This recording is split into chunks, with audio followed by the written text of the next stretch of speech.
சின்னத்திரை நடிகர் பரத்குமார் அவர்கள் ரொம்பவே பிரபலமான, பரிச்சயமான ஒரு நபர் தான். இப்போ கூட சன் தொலைக்காட்சியில அன்னம் சீரியல்ல நடிச்சிட்டுருக்காரு. ஸோ, இவர் வந்து ரீசென்ட்டா ஒரு இன்டர்வியூல நெறைய விஷயங்கள் வந்து பகிர்ந்துக்கிட்டாங்க.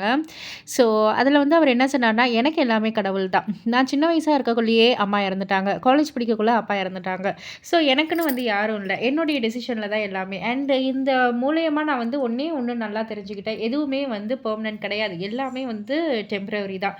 ஸோ, அதனால வந்து எனக்கு அவ்ளோ எமோஷன்ஸ் அப்படின்றதெல்லாம் வந்து கிடையவே கிடையாது. இது வந்து எனக்கு நல்லா ஒரு பழகி போன ஒரு விஷயமா ஆயிடுச்சு. நான் கூட என் வீட்லயே வந்து சொல்லியிருக்கேன். நானே வந்து செத்து போயிட்டேன்னா கூட நீங்கலாம் வந்து கவலைப்படக்கூடாதுன்னு. அண்ட் இன்னொரு விஷயம், நம்மளால தான் நம்ம குடும்பமே ரன் ஆகுது அப்படின்னு வந்து நெனச்சுட்டு இருப்போம். ஆனா அது வந்து உண்மை கிடையாது. நம்ம இல்லனாலுமே நல்லபடியா ரன் ஆகும். எல்லாருக்குமே ஒரு கோல்னு இருக்கணும். காசு, பணம் அதெல்லாம் வந்து ஆ எப்படி சொல்றது? அது வந்து முக்கியம் கிடையாது. அந்த ஒரு கோல்னு இருந்தா, அந்த கோல நோக்கி போக்குள்ள தன்னால எல்லாமே வந்து அந்த வாழ்க்கையில நடக்கும். ஒருவேளை என் ஒய்ஃபே வந்து செத்து போயிட்டா கூட நான் வந்து கவலைப்பட மாட்டேன். அடுத்து என்ன? அடுத்த கல்யாணம் என்ன? அடுத்த லவ் என்ன? அப்படின்னு தான் நான் பார்ப்பேன்னு என் ஒய்ஃப் கிட்டயே கூட நான் சொல்லியிருக்கேன். ஸோ, அந்த ஒரு மைண்ட் செட்லயே தான் நான் வந்து போய்க்கிட்டு இருக்கேன். எனக்கு ஒரு ஒரு சின்ன ஒரு இது என்னன்னா, எனக்கு ஒரு கோவம் இருக்கு. என்ன சின்ன வயசுலயே வந்து விட்டுட்டு போயிட்டீங்கல்ல அப்படின்ற ஒரு கோவம் இருக்கு எங்க அப்பா, அம்மா மேல. மற்றபடி அந்த ஒரு ரெஸ்பெக்ட்டும் இருக்கு. அவங்க இல்லாம எனக்கு நெறைய விஷயங்கள் கிடைச்சிருக்கு. இன்னும் சொல்லணும்னா வந்து, நான் இப்போ பேரண்ட்ஸோட கைடன்ஸ்லயே வந்து வளர்ற புள்ளைங்கள வந்து பார்க்கக்குள்ள, "டேய் இன்னுமாடா வந்து உங்க பேரண்ட் கைடன்ஸ்லயே வளர்றீங்க? உங்களுக்குன்னு ஒரு சுயமா புத்தியே இல்லையாடா? அறிவே இல்லையாடா?" அப்படின்னு தான் கேட்க தோணும். ஸோ அந்த வகையிலலாம் நான் வந்து என்னுடைய டெசிஷன்ல தான் எல்லாமே நடந்திருக்கு. அத வச்சு நான் வந்து ரொம்பவே ஹாப்பி தான் அப்படின்ற மாரி வந்து சொல்லியிருக்காங்க.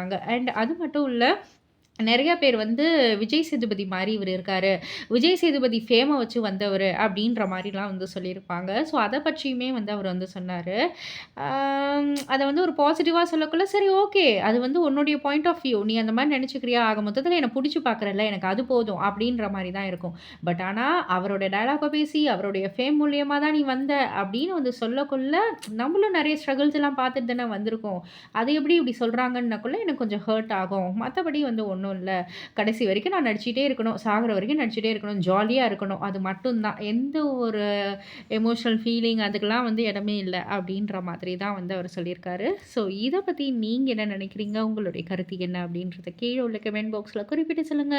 மறக்காம சேனல சப்ஸ்கிரைப் பண்ணி பக்கத்துல உள்ள பெல் ஐகான கிளிக் பண்ணிடுங்க.